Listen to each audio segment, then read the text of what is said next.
की कुम्मन दास जी भगवान के परम भक्त हुए श्री कुम्मन दास।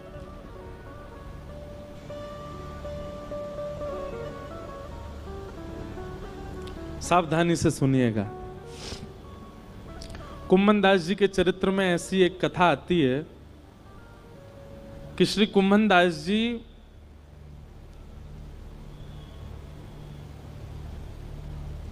बहुत अकिंचन थे। उनके घर में धन संपत्ति नहीं थी। ठाकुर जी साक्षात प्रकट होकर उनकी गोद में बैठ करके खेलते थे।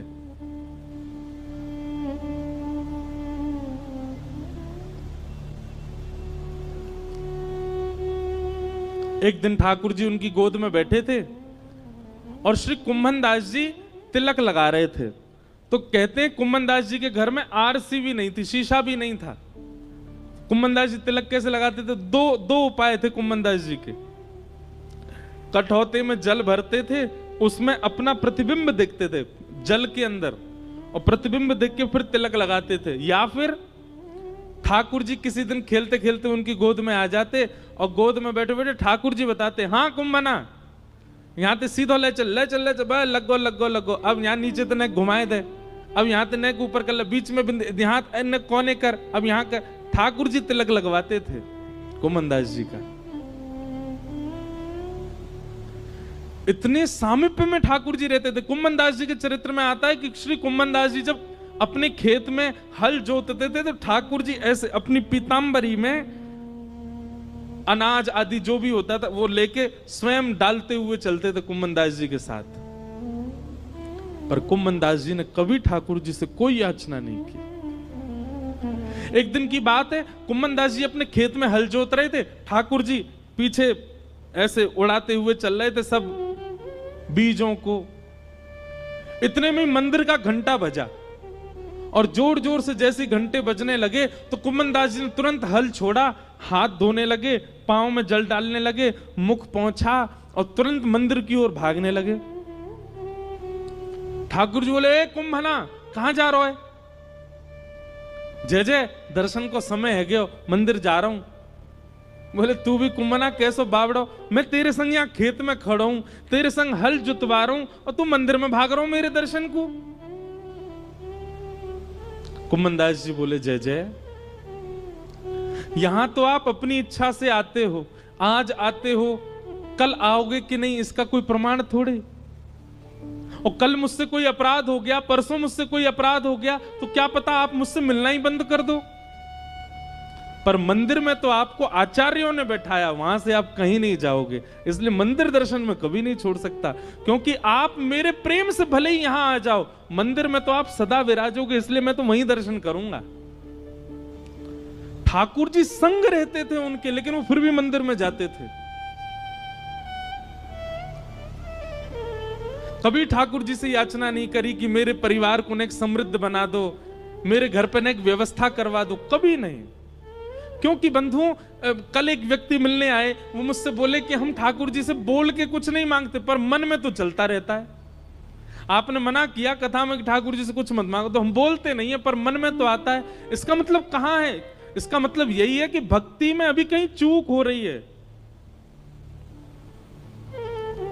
वास्तविकता बताएं बंधुओं, भक्ति तीव्र, भक्ति श्रेष्ठ तब जानिए कि ठाकुर जी सामने आए, ठाकुर जी को देखते भूल गए क्या मांगना था, विस्मृति हो गई।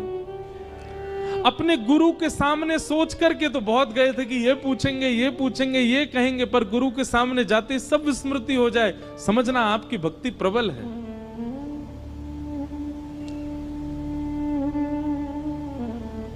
लेकिन बुरा नहीं मानिएगा, जो सोच करके गए वो जाकर के मांग लिया, इसका मतलब आप स्वार्थी थे।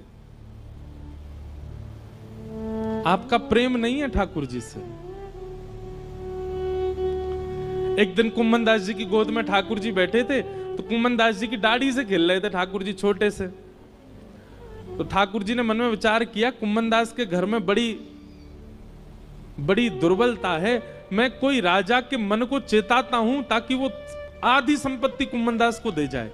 सो ठाकुर जी एक बड़े बादशाह, एक बड़े राजा के स्वप्न में गए और स्वप्न में जाकर के ठाकुर जी ने आज्ञा कर दी, बोले तेरी मनवांछित इच्छा जो तू चाह रहा है, तेरे महल में ये काम हो जाए, तेरी पत्नी के एक बालक हो जाए, सब पूर्ण हो जाएगा, लेकिन उसके लिए तुझको एक काम करना पड़ेगा। राजा बोला क्या करूं?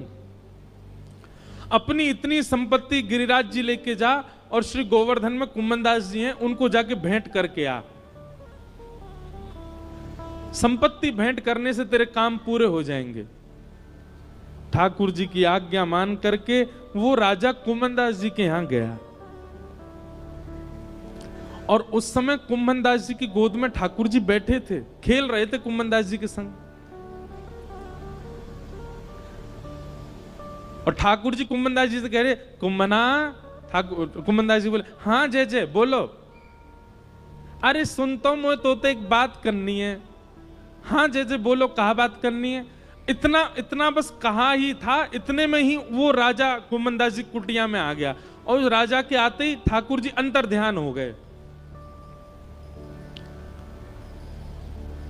सामने बादशाह खड़ा है, घुटनों पर बैठ करके अपनी आधी संपत्ति अर्पित करने को, लेकिन कुम्मनदास जी इधर उधर देख रहे हैं।